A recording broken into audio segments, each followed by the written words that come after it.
You are listening to Viewpoints from Place Cloud. Cultural researchers tell stories of places from around the world.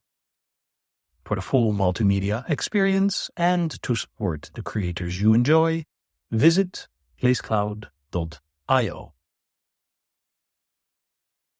We're standing on Conduit, Mews, viewing the street from the northwest to the southeast.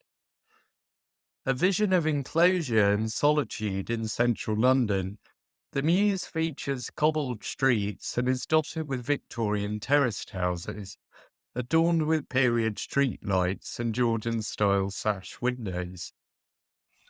At the end of the road, a brick building roughly 6 stories in height is just visible, to which a tower is attached, surpassing the brick building by at least 1 story. For more than 40 years, affixed to that tower was a helical tower in steel, undulating as it ascended and containing bathroom pods made of fibre-reinforced plastic. The bathroom pods and the service tower, which I'll be terming the toilet tower, were the work of 2 young architects, Nicholas Grimshaw and Terry Farrell.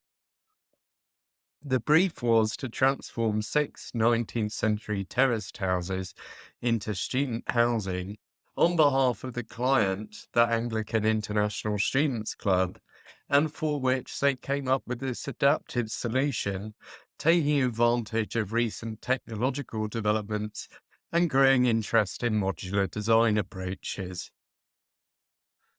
None of the derelict terraced houses possessed bathrooms, so it was decided to have those serve as bedrooms, while the so-called toilet tower would provide sufficient bathrooms, toilets and laundry facilities for all of the students sleeping in the halls of residence.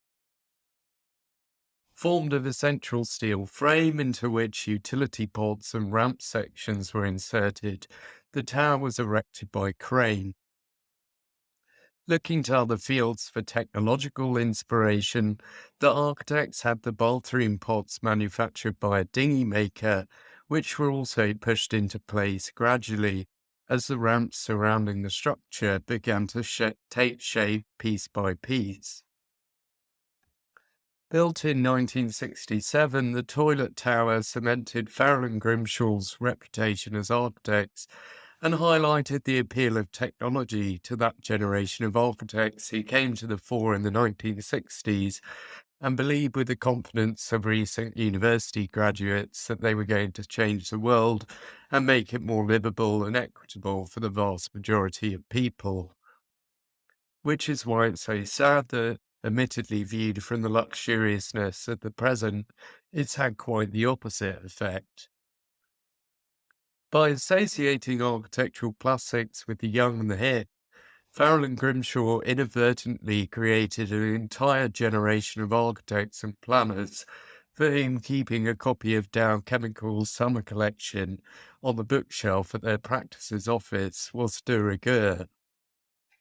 A decade later, Grimshaw was to speak out against plastic in architecture due to its associations with the high technology of the space age and the oil consumption implied in plastic production, but the genie had been well and truly let out of the bottle by that point.